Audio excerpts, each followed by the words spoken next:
semua yang aku pegang di dapur itu gosong. Itu beneran kayak nggak bisa masak gitu. Bikin simple syrup gitu aja aku kayak apaan tuh nggak ngerti Simple gitu. syrup apa? Sampai Iya. segitunya gitu. Jadi jualan jam tangan dulu. Oven deck masuk ke apartemen. Kayak diberdiriin gitu. Iya, iya. Asta kontak gitu. Astaga, Iya, Asta kontak. Mau nggak buka di situ? Ya udah gue jual deh yang kayak vegan gitu kan. Satu, aku tuh sebenarnya tuh pengen provide roti-rotian yang lebih affordable. Sampai sekarang pun aku tuh masih terus harus belajar terus. Jadi murid gua kali ini itu dari yang pertamanya nggak bisa bikin Indomie sampai akhirnya bisa bikin bakery di Jakarta Barat dan sekarang juga punya bakery di Asta dan kita bakalan belajar sama dia gimana caranya ngerintis bread culture dari awal. Langsung aja Steffi. Finally. Thank you udah mau join. Ini episode kedua anyway. Oke. Oke, Steph. Mau kenalan dulu Gimana? biar teman-teman yang nonton bisa belajar dari kamu. Awal mula perjalanan sebelum bikin bakery. Jadi dulu itu tuh aku tuh sama sekali tuh bukan background F&B gitu. Jadi Bukan ya? bukan. Kuliah apa dulu? Kuliah bisnis. Oke. Accounting gitu. Di mana? Di Seattle, US. Seattle, US. Oke. Terus udah gitu pulang Indo kerja bisnis. Aku tuh bisnis retail fashion. Jadi jualan jam tangan dulu. Namanya tuh La Mer Collections. Nggak tahu orang masih pada tahu atau enggak. Sempat Iya, dulu dari Amerika gitu kita distributornya. Kayak fashion gitu deh, kayak lilit-lilit gitu jam tangannya. Itu ngerjain itu kayak 7 tahun tuh ada. Akhirnya tutup karena biar gimana itu barang fashion. Jadi tuh kayak musimnya tuh udah selesai gitu. Udah selesai, gone Iya, aja. jadi tuh musimnya udah selesai. Terus waktu dulu juga kayak dolarnya tuh dari tadinya 9.000 terus naik terus sampai kayak 12.000, 13.000 gitu. Jadi tuh udah nggak kebeli banget sama orang sini. Okay. Terus ekonomi juga waktu dulu lagi agak-agak kayak gitu. Jadi tuh kayaknya tuh orang nggak banget gitu beli jam tangan, kayak mungkin prioritas ke sekian gitu. Terus jadi akhirnya tuh kita harus close gitu. Dan itu tuh waktu dulu aku udah kayak aku punya toko tuh banyak, ada 7 kayaknya di mall gitu. Serius, terus ada distribut ke toko-toko jam di luar kota segala gitu. Udah benar-benar kayak berarti kamu distribusi di gitu. Indonesia yang pertama dong? Iya, emang pegang merek itu. Oke. Terus udah gitu harus tutup tuh, soalnya udah akhirnya kita ngambil batch yang terakhir itu udah nggak kejual banget, harus close. Terus nganggur jadinya, nganggur kan, bingung nih.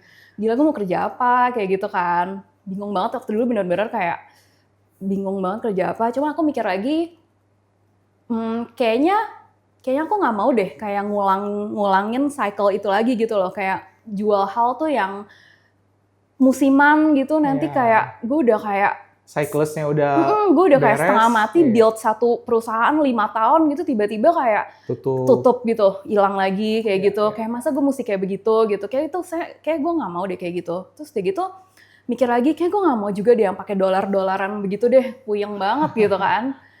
Walaupun sekarang akhirnya ujung-ujungnya produknya juga jadi bayarnya pakai dolar juga sih sekarang, bahan baku. Cuman waktu dulu pokoknya udah mikirnya kayak gitu.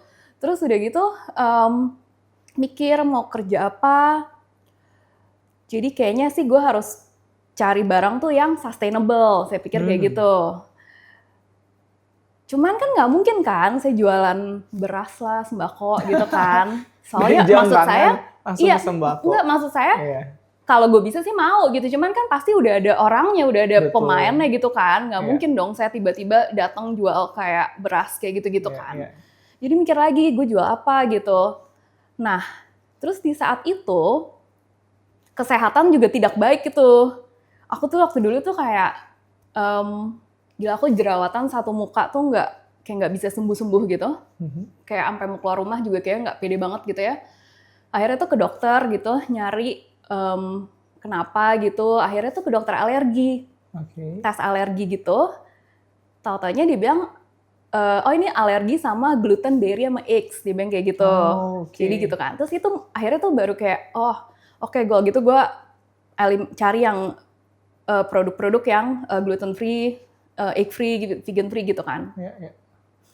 Terus akhirnya mikir lagi, kenapa gue nggak bikin aja roti-roti seperti itu gitu, kue-kue kayak gitu, tadinya tuh kayak gitu. Yang bisa kamu makan sendiri. Soalnya kan buktinya itu kayaknya kebutuhan gitu kan. Kan aku nih lagi nyari produk tuh yang sustainable gitu, yang orang tuh butuh. Mungkin apa gue bikin gitu aja gitu kan.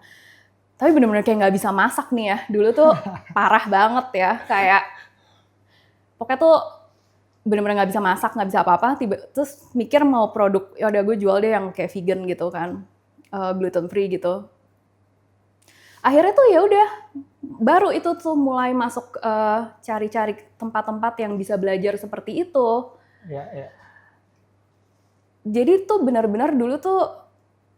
Itu tahun berapa? Itu tahun sebelum pandemik ya kayaknya. Sebelum 2018 atau 2019 gitu. Yeah. Dulu tuh beneran tuh gelap banget gitu.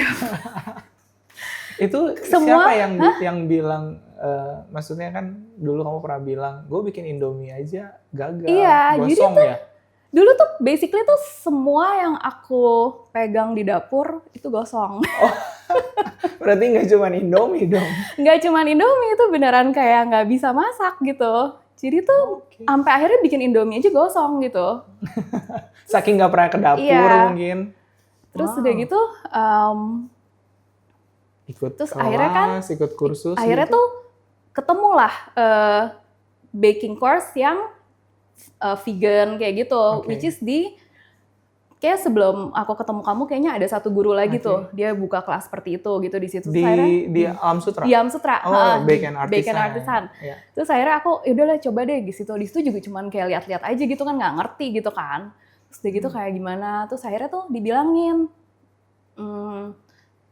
Terus akhirnya waktu itu kayak Ragi tuh udah keluarin kayak ada gluten free, iya, ada kayaknya pernah ada deh. Ya. Jadi makanya tuh aku sign up, gara-gara aku tuh dulu tuh kayak begitu perjalanannya gitu. Bener-bener nggak tahu mesti ngapain.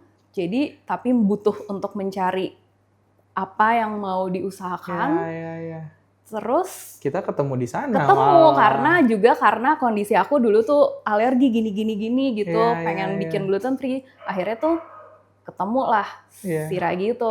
Walaupun akhirnya setelah aku jalanin itu produk-produk seperti gluten free, vegan segala gitu, ujung-ujungnya akhirnya aku tuh nggak puas pas makan. Soalnya karena rasanya biar gimana tuh aku tuh suka makan dan setiap kali cobain produkku sendiri tuh kayak kurang enak. Iya gitu loh, kayak nggak puas, nggak enak gitu.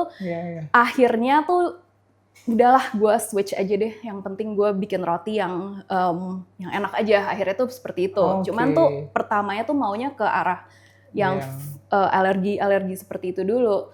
Dan itu juga karena udah kecemplung duluan, karena udah ikut kelas vegan, gluten free, udah mulai belajar baking. Terus dulu kayaknya udah sempet kayak akhirnya beli oven. Iya. Kayak udah kecemplung juga. Jadi akhirnya udah deh, gue bikin roti aja, asal enak aja gitu. Berarti awalnya buka PO dulu dong? Atau awalnya langsung iya buka toko? Enggak lah, gila. Nggak berani. Soalnya aku inget banget teman-teman dulu waktu kita ketemu pertama di Bake and Artisan, sebelum pandemik, mungkin 2019 lah kayaknya. Iya, kayaknya. Ketemu, ada satu orang yang nggak berani megang adonan. Iya. Jadi itu kenapa kamu nggak berani gitu? Itu tuh aku inget kayaknya bikin kelasnya itu deh. Tulisannya kayak vegan artisan bread kayaknya. Iya. Ciabatta, country bread gitu kayaknya sih. Jadi that's why aku ikut kan tuh, gara-gara yaudah deh lihat gitu. Oh ditambah si dulu yang punya bake artisan tuh kan temanku juga tuh, si Cikame itu. Dia tuh ada bilang kayaknya ambil aja kelasnya si Yohanes tuh enak-enak tuh. Dia bilang kayak gitu. Jadi aku kayak udah deh, dulu juga nggak tahu mau ngapain anyway di rumah gitu, ya udah gue ambil. Jadi bener-bener kayak nggak pede banget sih chef itu, beneran di rumah aja masak aja gue nggak bisa gitu, boro-boro suruh pegang adonan segala macem, kayak bingung banget gitu. Pantesan kayak ini kenapa disuruh, ayo kan aku biasanya kalau ngajar kayak oke, setiap murid pegang adonan, cobain, nanti stretch and fold kan apa. Ini ada satu yang nggak apa-apa, saya lihat aja. Gue kayak ini kenapa ya, gue sebagai guru punya jiwa kayak yang pengen muridnya bisa belajar, ini jadi kayak, ini kenapa ya gitu. Ada nggak yang kayak aku? Nggak ada. Sampai sekarang nggak. This is the first time. kayak pengalaman ada murid yang kamu pegang adonan cuman kamu. Makanya gue ingat banget kayaknya next time harus panggil Steffi dia buat join podcast. Iya, ya. Oke, itu berarti perjalanan awal ya sebelum ke bakery tadi di fashion, jam tangan. Aku baru tahu sih itu. Terus ketemu aku juga 2019 belajar vegan-veganan, gluten free. Oke, terus kursus baking nggak cuma sama aku doang dong. Nggak, akhirnya udah dari situ udah masuk nih ke bidangnya, udah invest juga di equipment. Itu kayak udah, kan gue udah nggak bisa mundur lagi gitu jadinya kan, udah modal, udah masuk segala macam, akhirnya udah ada itu diseriusin akhirnya. Ngambil. Belajar kemana aja? Pokoknya dulu tuh saya mengejar ilmu kemanapun. Pokoknya gue tuh kayak, saya tuh menganggap diri saya tuh benar-benar waktu dulu tuh kosong sekali gitu loh. Jadi tuh kayak apapun ilmu itu tuh saya mau tahu gitu. Serap aja, belajar dari siapa aja. Sampai misalnya gue nggak bisa dapet di sini, di luar negeri ada aja saya samperin gitu. Sampai segitunya gitu. Iya, gue pernah lihat juga sih waktu kayak beberapa kali kan ke luar negeri lihat story-nya Steffi, lagi kursus di sini, kursus di sini. Kalau nggak ada master class gitu yang guru-guru luar datang sini juga saya ikutin lagi. Terus kalau saya lagi ikut itu, saya tanya-tanya lagi chefnya. Ada nggak chef yang nggak mau ditanya? Mungkin ada kali ya, cuman ya udahlah gitu loh. Cuma waktu dulu kalau ada kesempatan ya, chef ini kenapa gini ya, kenapa gitu tuh saya tanyain terus. Good banget dong. Lebih berani dong, dulunya kan nggak berani nanya kayak kamu. Tapi nggak juga loh chef, dulu itu aku dari pertama datang ya, walaupun nggak bisa apa-apa ya, aku nanya terus sih. Walaupun pertanyaan-pertanyaan, terus aku pikir-pikir, aku ingat banget chef, aku pernah ikut kelas Ragi sama kamu, terus aku nanya di kelas, chef, kalis tuh artinya apa ya chef? Oh iya, gue lupa lagi. Pernah. Itu sampai kayak diliatin orang gitu. Karena saking nggak pernahnya megang adonan, wajar. Aku ingat lagi dulu ada satu kali aku pernah ikut master class, kayak bule gitu, master class bule ini. Terus ada gurunya pernah ngomong, bikin simple syrup gitu aja, aku kayak apaan tuh, nggak ngerti gitu. Sampai segitunya gitu. Tapi aku dulu tuh bodo amat gitu, nanyanya terus gitu. Tuh, dengerin kalian gitu. Kalau nggak tahu apa-apa nanya, nggak apa-apa ya, jangan malu-malu. Iya. Sekarang jadinya pinter banget, gila, luar biasa. Sekarang masih nanya juga. Masih nanya juga. Kemana-mana masih kayak, ini gimana ya, kok gini gitu, masih nanya terus. Wow. Oke, long story short, finally, jadi aku sebenarnya nggak tahu kalau Bread Culture itu punya kamu, nggak tahu. Jadi kamu buka PO berapa lama? PO buka 1,5 tahun mungkin ada kali. 1,5 tahun di rumah berarti ya? Jadi pertama tuh dulu pas akhirnya udah ngumpulin ilmu nih, udah kursus-kursus nih lama gitu. Kan gue nggak mungkin dong kursus terus gitu kan. Saya kan tetap harus keluar dari zona nyaman saya itu dan kayak mesti berjuang juga gitu kan. Jadi akhirnya waktu dulu tuh buka PO pertama. Itu tuh aku jalanin setahun tuh dari apartemen. Di apartemen. Ini jangan ditiru ya, tapi saya tuh dulu bawa deck oven masukin ke apartemen. Seriously? Tapi ini jangan ditiru ya. Itu sampai orang salesnya dulu, untungnya ya, salesnya tuh baik banget ya, sampai sekarang juga masih CS-annya sama saya, nih selalu beli sama dia. Dan ditambah dulu tuh kayak lagi COVID ya, jadi tuh kayaknya penjualan mungkin lagi agak turun gitu. Jadi dulu tuh sampai saya mau beli oven, cuman oven Sinmak Deck yang 2 loyang doang, yang maksudnya itu kan buat perusahaan besar itu, maksudnya aduh itu sales kecil banget lah ya. Betul. Cuman mau gitu dia ngelayanin sampai masuk ke apartemen, saya bilang, terus pintunya cuman segini ya Pak, jadi itu decknya mesti berdiriin dulu, terus dia panggil orang dulu ke situ, ngecek dulu kayak muat atau enggak masuknya. Gila. Gitu, tapi dia akhirnya dia layanin juga saya, akhirnya saya masukin tuh deck oven yang segede itu masuk ke suatu ruangan kecil. Oven deck masuk ke apartemen. Kayak diberdiriin gitu. Iya. Terus udah gitu saya waktu dulu saya PO dulu, saya buka PO kan. Soalnya dulu saya mikir kalau buat saya buka toko itu udah harus ada suatu standar dong ya. Maksudnya masa gue hire orang kerjanya masih nggak jelas gitu kan. Betul. Jadi makanya saya tuh sendiri dulu, saya buka PO tuh saya bangun jam 4 pagi tuh. Iya. Ngadon segala tuh sampai sendirian tuh sampai. Gue lagi merasakan sekarang. Kurang tidur. Jam 4 pagi sampai ngurusin PO segala macem, pengiriman segala itu sampai jam 4 sore kali itu. Iya. Ngepel, nyuci segala sendiri dulu. Wow. Iya, kayak gitu sampai setahun saya kerjain itu. Terus akhirnya udah setahun itu, akhirnya udahlah gitu, kayak nggak, it's time buat kayak pindah ke tempat yang lebih benar dan mulai hire orang gitu. Berarti setahun sendiri dulu. Keren sih. Soalnya juga dulu tuh mikir, ini kan gue kan nanti misalnya mau buka bisnis beneran gitu ya. At least saya udah nyicil dulu gitu loh. Nyicil sales lah, adalah customer walaupun sedikit. Betul. Cuman bangun hubungan dulu sama customer. Jadi by the time saya pindah, itu kan pasti ada mulai operational cost segala yang lebih besar kan. Seenggaknya adalah sedikit udah nggak mulai dari 0 banget gitu lah, at least dari 20% gitu loh. Si Bread Culture bukan nih di sini. At least sudah ada si customer pelanggan yang awal, yang ini dulu gitu. Dan lucunya dari pelanggan yang dulu saya dari PO itu sampai sekarang masih. Wow, keren banget, gila. Masih ada. Itu keren sih. Bread Culture umurnya udah berapa tahun sekarang? Jadi dari saya pindah yang beneran udah hire orang itu 3,5 tahun. Tapi ditambah sebelumnya setahun itu saya PO sendiri gitu. Oke, berarti jadi 4 tahun setengah gitu. Udah lumayan dewasa itu, biasanya udah di atas 4 tahun tuh bisnis udah lebih mature, bisa lumayan ditinggal juga kan. Sekarang karyawan berapa orang? Karyawan total 25. Yang di rumah yang di Puri itu? Enggak semuanya. Sampai ke kasir di Asta lah, di Puri, itu semuanya total 25. Wow, keren banget. Stres nggak ngelola karyawan 25 orang? Stresnya udah bukan stres lagi. Oh gitu? Kamu punya HR nggak sih? Enggak? Semua staff? Semua aku yang ngurusin. Wow. Jadi tuh makanya masih ngurusin keuangan aja, masih aku yang transfer. Gaji karyawan, payroll ngitungin absen masih aku. Oke. HRD juga masih aku.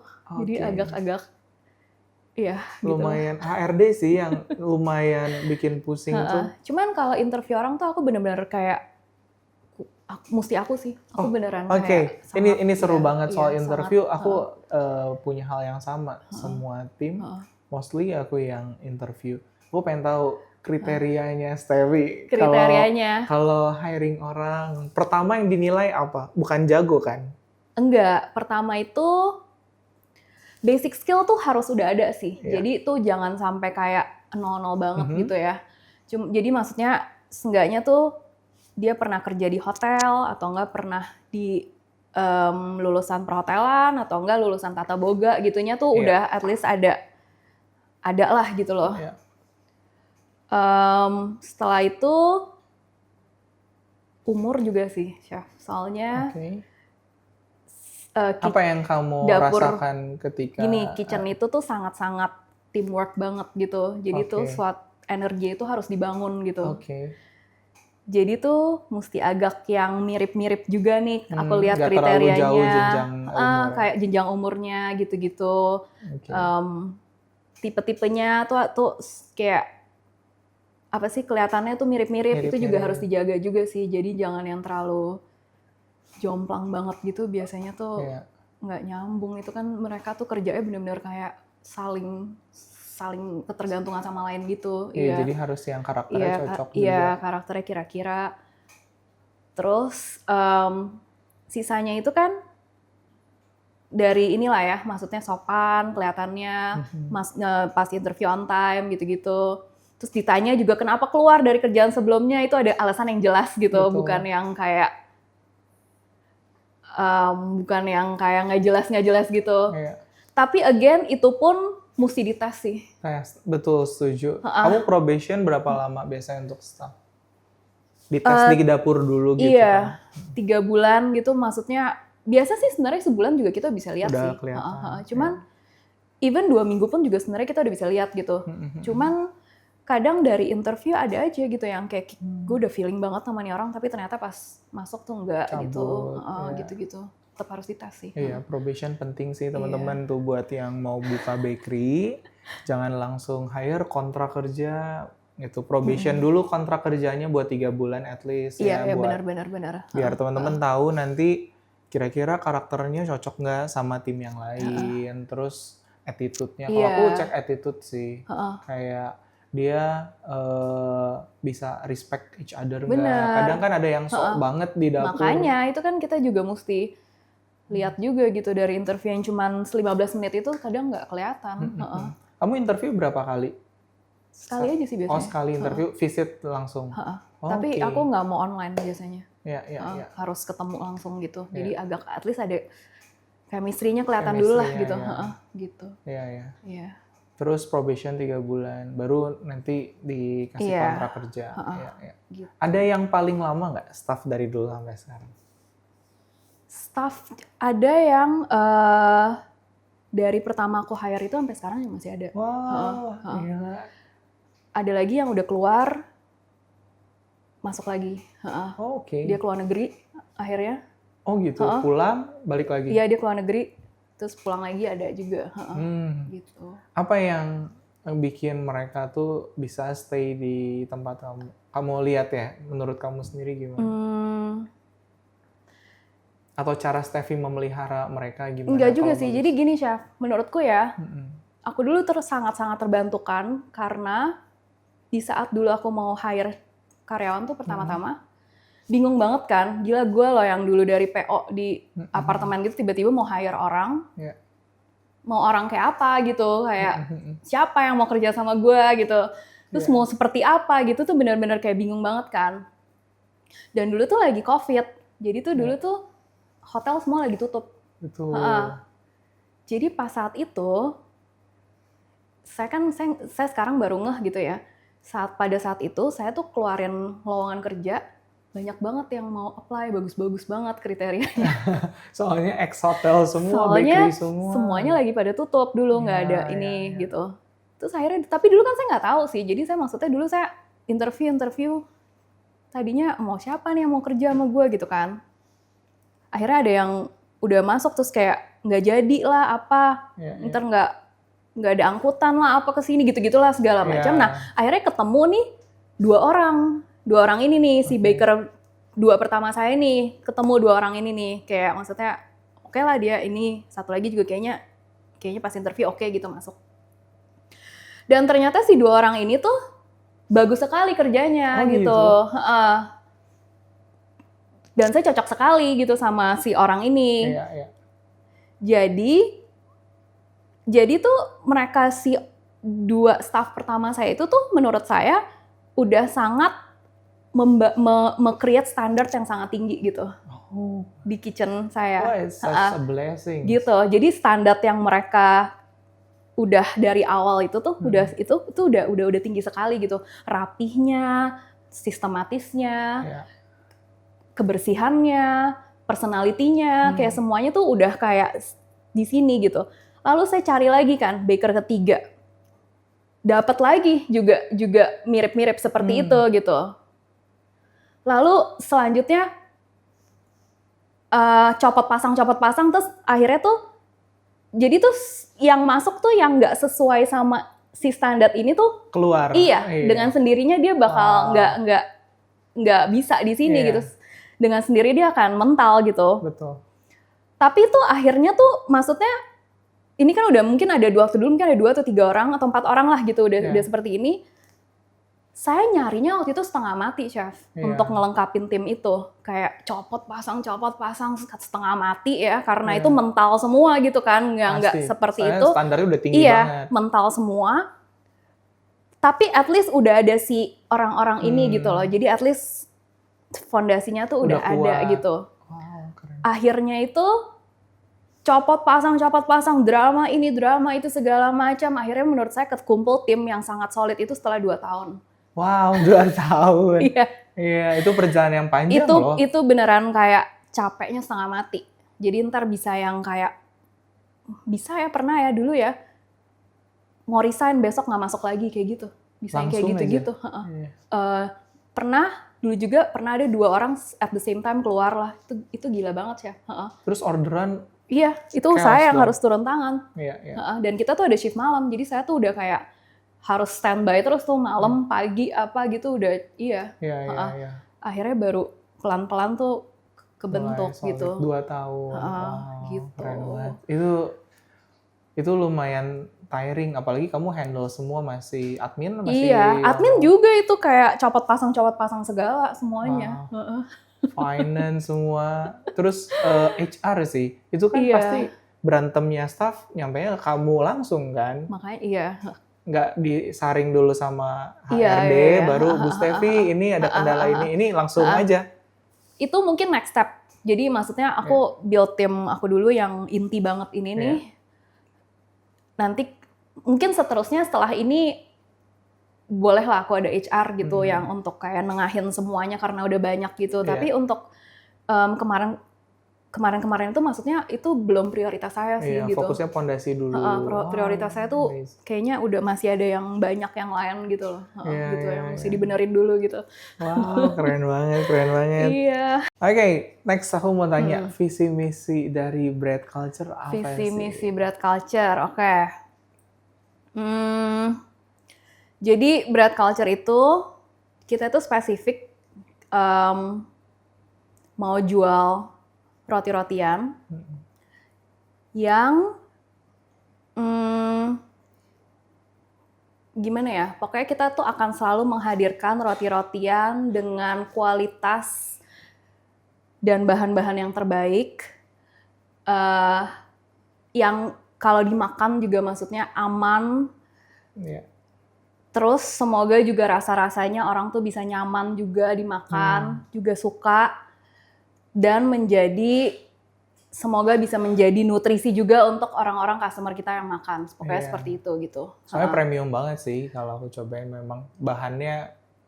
Iya, soalnya aku pengennya emang beneran kita itu provide real food gitu, bukan roti-roti yang maksudnya kan banyak banget bahan kimia lah, obat-obatan gitu-gitu.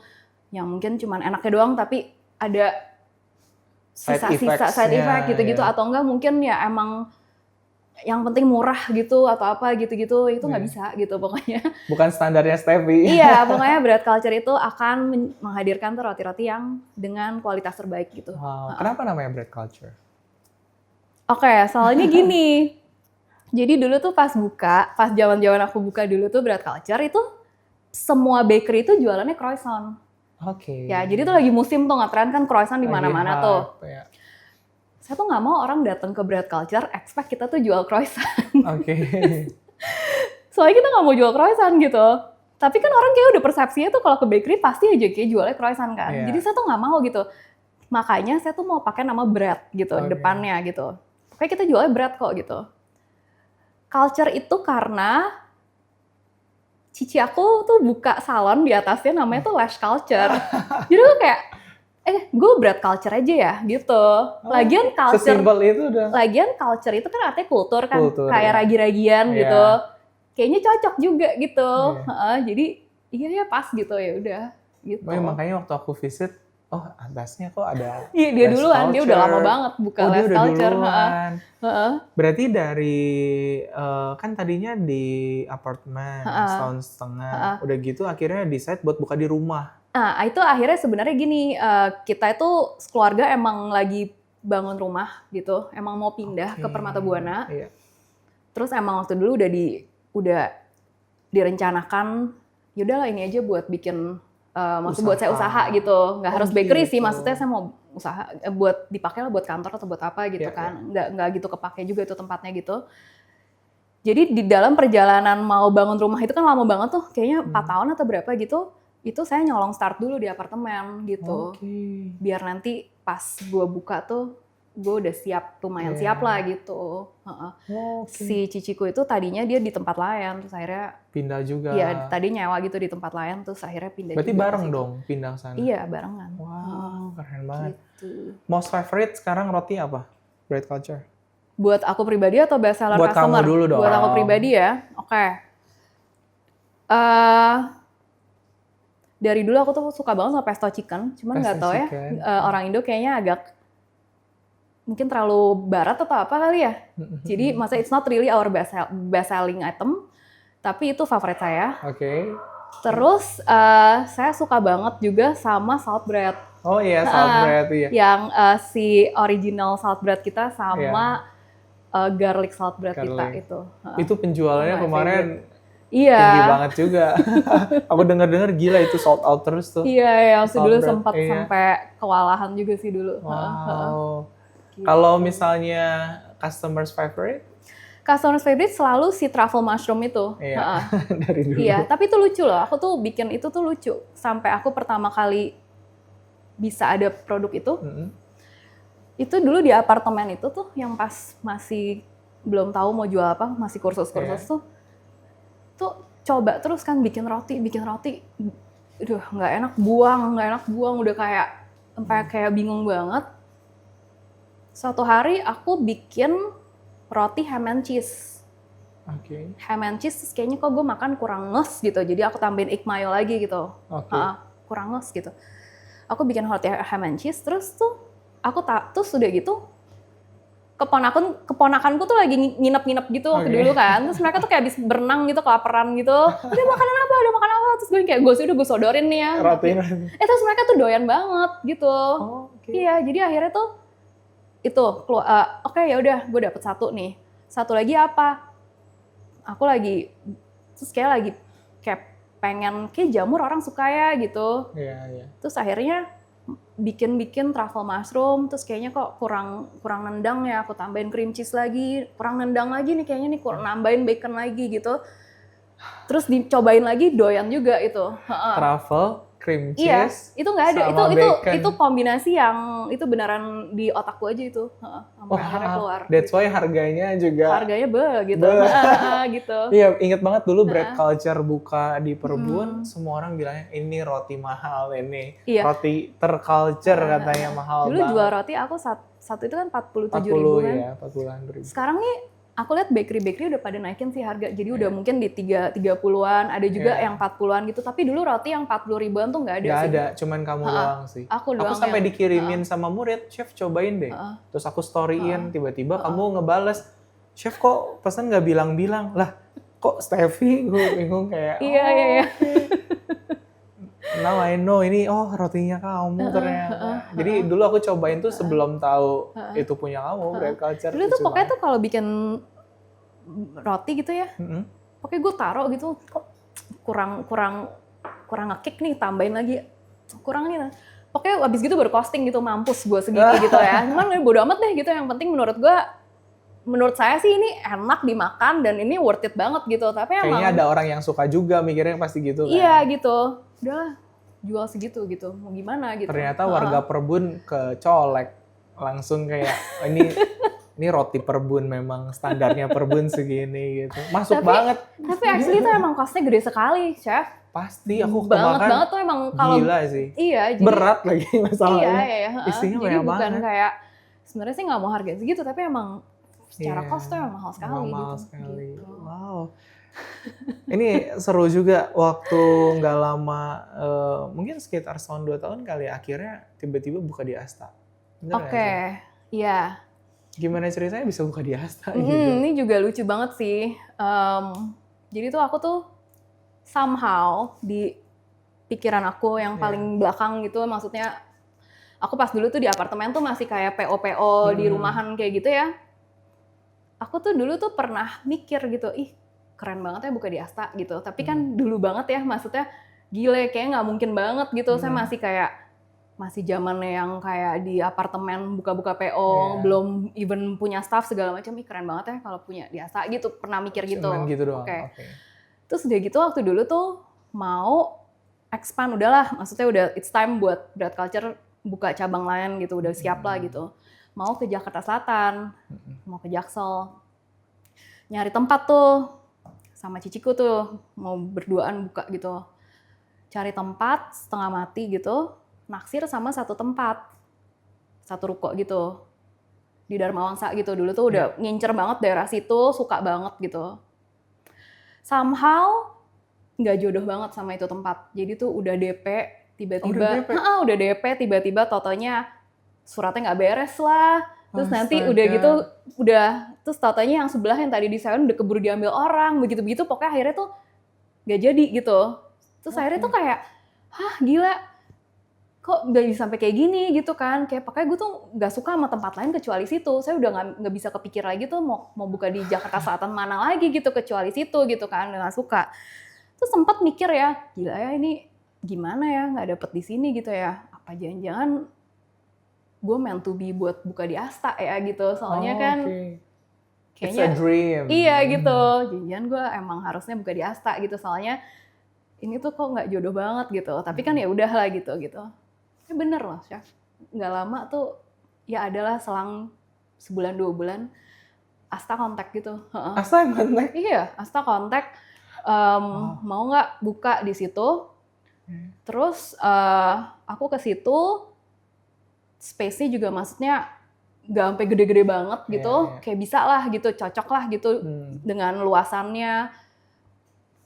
Terus udah gitu lokasinya juga aku juga oke gitu, ya udah gitu, cepet banget. Wow, itu gila sih, amazed banget dari mimpi dikontak sama Astanya buat kayak masuk. Agak lumayan. Kaget nggak sih awal? Kaget nggak tiba-tiba dikontak ini dari Asta gitu kayak?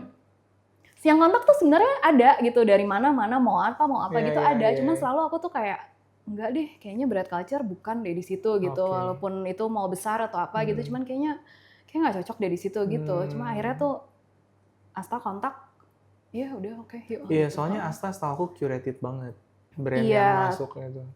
Terus cocok lah ya sama Bread Culture gitu loh, maksudnya. Iya, cocok banget. Maksudnya aku juga, kita bukan bakery yang mass produce gitu loh. Jadi ya cocok lah gitu di situ gitu. Wow. Dan mau ada di tengah-tengah Jakarta Selatan juga biar bisa reach out ke online si Selatan itu juga bisa dapet gitu. Iya, betul. Jadi nggak cuma warga Jakbar aja. Iya. Terus sekarang aku lihat kamu lagi sibuk juga si bakery baru nih. Iya. Novel. Bakery Novel. Itu kenapa tiba-tiba mau bikin itu? Kan Bread Culture udah culture banget nih, udah orang Jakarta kayaknya semua tahu deh Bread Culture. Kenapa tiba-tiba bikin Novel? Oke, jadi Bakery Novel itu ini tuh juga dulu tuh tahun lalu gitu, aku lagi bingung gitu ya, gila ini, aduh mau gimana gitu, maksudnya biar gimana aku kan mesti punya visi gitu ya, mau dibawa kemana ini si Bread Culture. Bingung ini gimana ya, gue mau bawa Bread Culture kemana gitu. Akhirnya nggak tahu-taunya tiba-tiba lagi siang-siang gini, Chef, lagi kayak R&D gitu. Ada telepon dari temanku.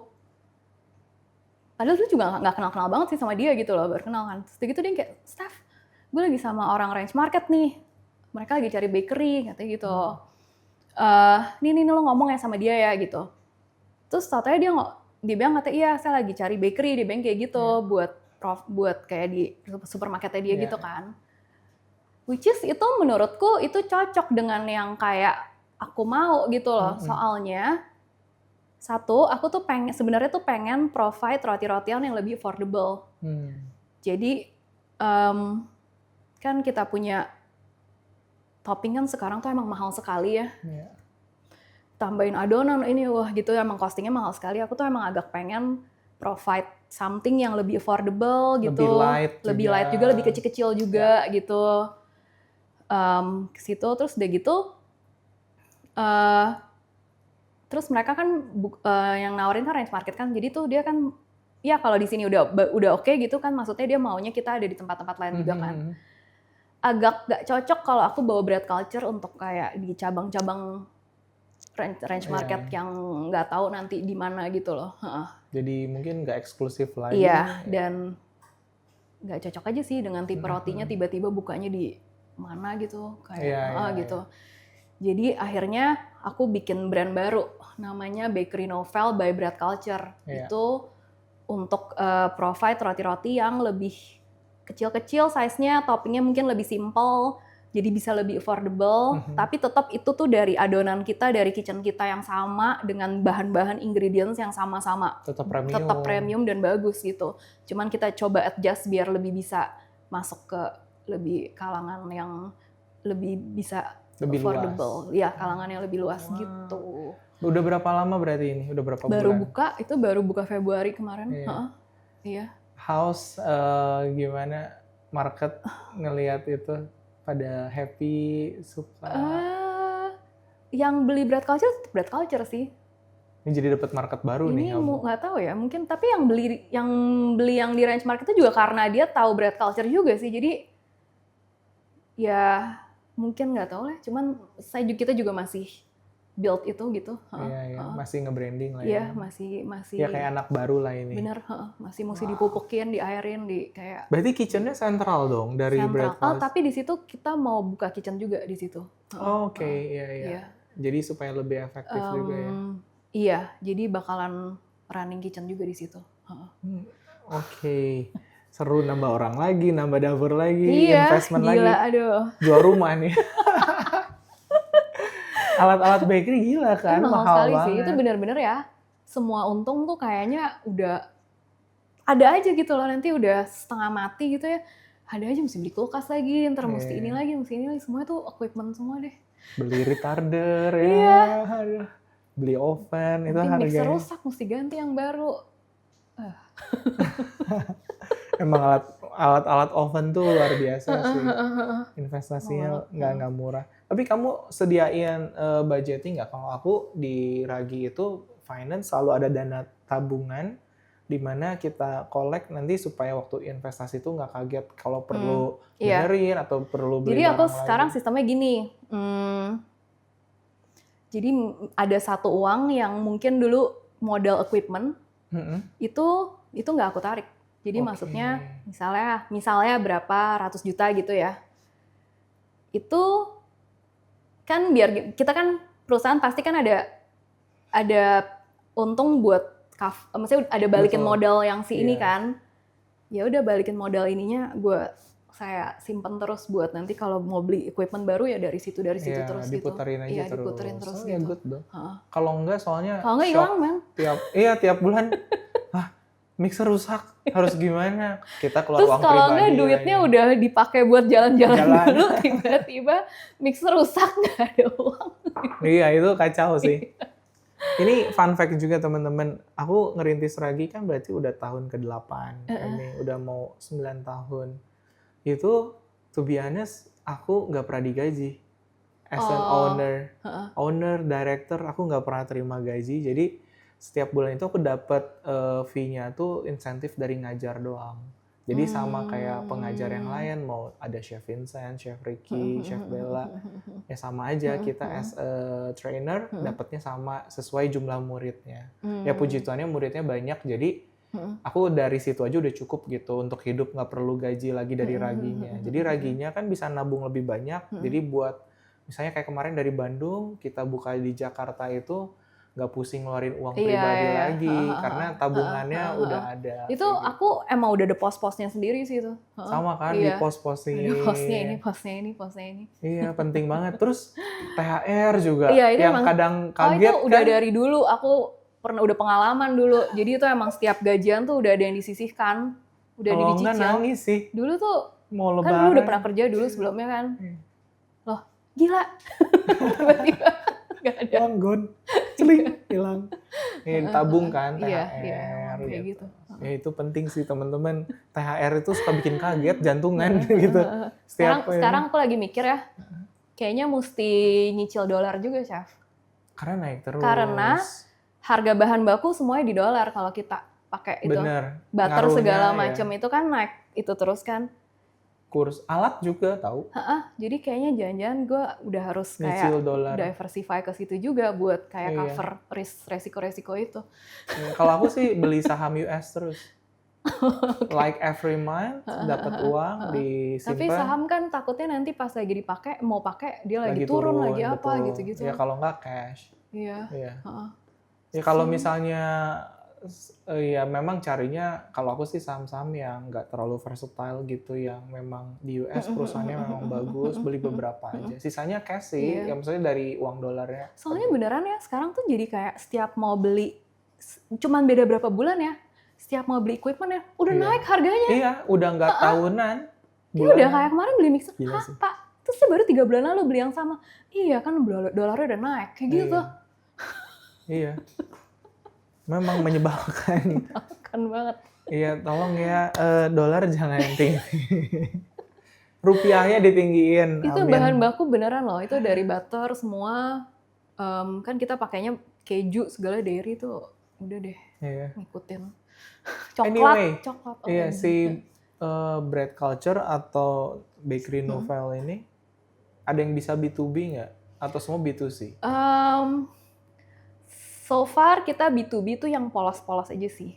Kayak kita tuh ada bikinin burger buns gitu, ada bikinin focaccia polos gitu tuh ada. Untuk kafe, resto. Untuk kafe gitu.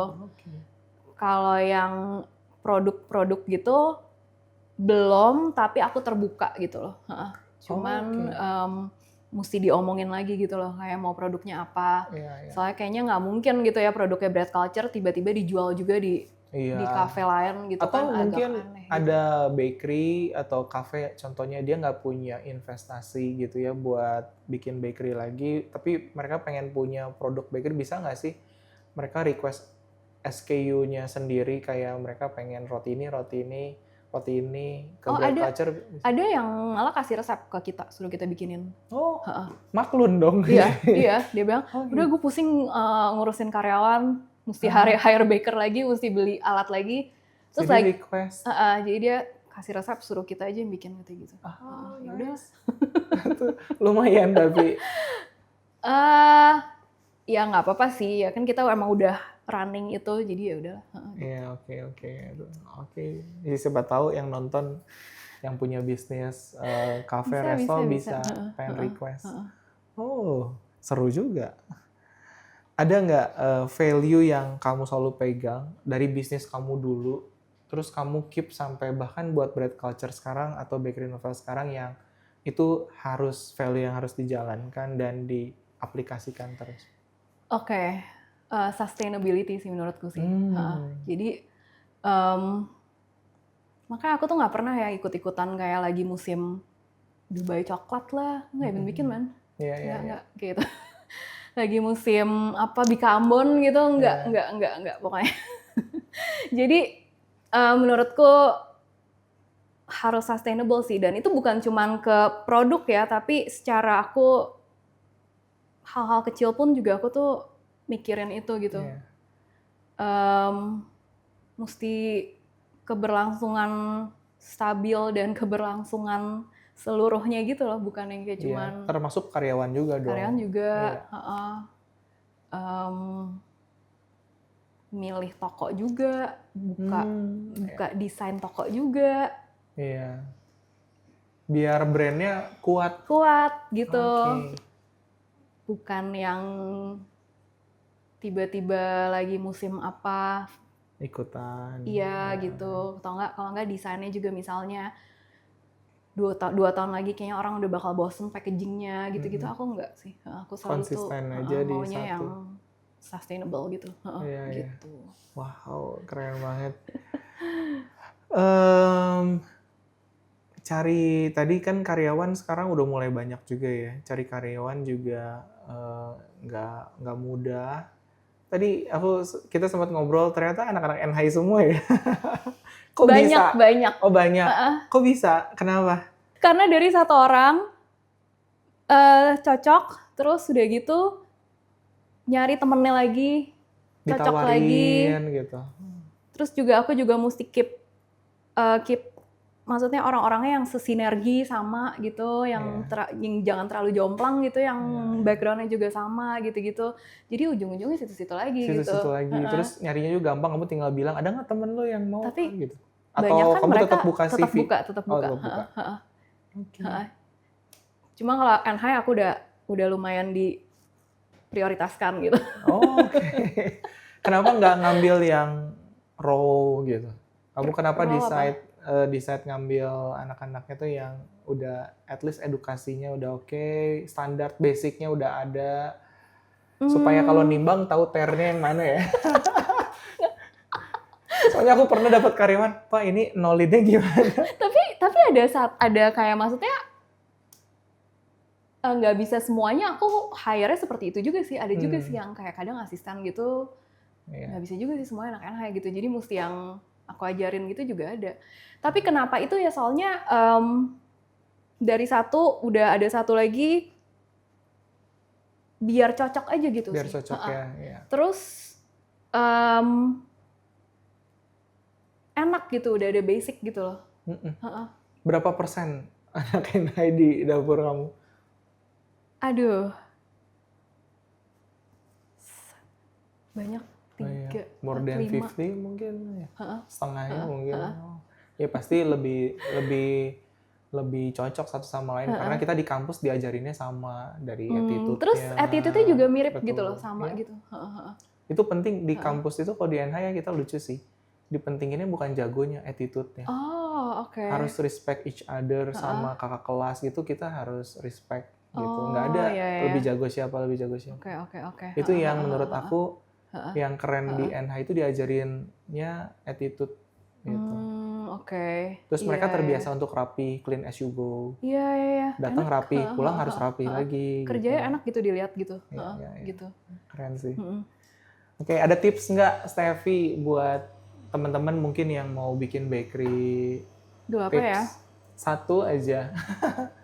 Tadi sustain udah. Jadi. Tapi nggak harus juga sih, nggak harus sama, nggak harus.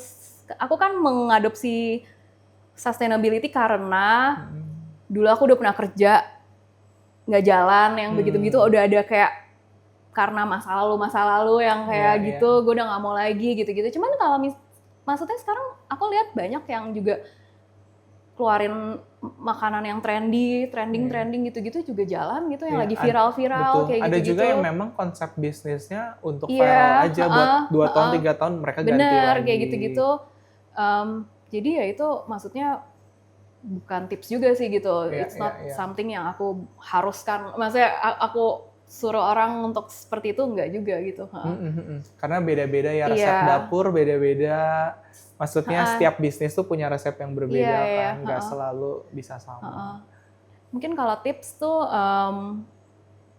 bakery itu start dari kecil dulu kali ya. Jadi nggak usah tiba-tiba mesti harus buka cabang apa-apa gitu. Soalnya tuh it's a long way to go. Nggak akan stop gitu loh. Jadi sampai sekarang pun aku tuh masih terus harus belajar terus gitu loh. Nggak, ilmunya tuh masih belum cukup terus gitu. Jadi mungkin start small dulu, ntar baru pelan-pelan sambil progress gitu, yang penting gitu. Kayaknya gitu deh. Kalau nggak bakalan gila sih, pusing banget sih. Gimana itu kayak tiba-tiba suruh ngurusin retarder prover, ntar ada prover doang, ada yang mixernya beda-beda, ada planetari, ada spiral, ada apa? Beda-beda semua. Itu beda-beda loh, beda mixer kan beda timing, timer, beda apa? Terus suhu-suhu adonan. Iya gitu.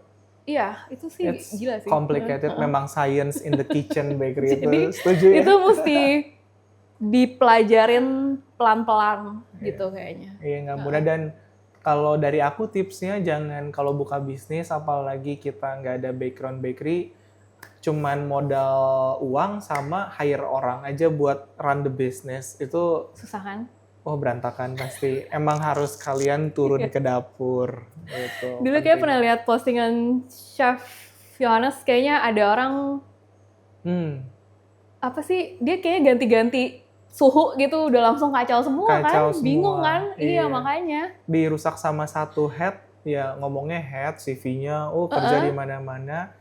Ke dapur, SOP aku diberantakin semua, udah akhirnya bakery-nya tutup 2 minggu. Makanya itu suhu udah langsung diinin, udah langsung kacau bingung. Ya itu lika-liku kalau mau bikin bakery teman-teman gitu. Oke, Steffi, thank you for today. Thank you so much buat teman-teman juga. Thank you yang udah nonton. Ini episode kedua kita. Hopefully nanti makin banyak juga episode selanjutnya, kita akan belajar dari murid-murid Ragi lainnya. Oke? Until next time, see you in the next episode. Bye-bye.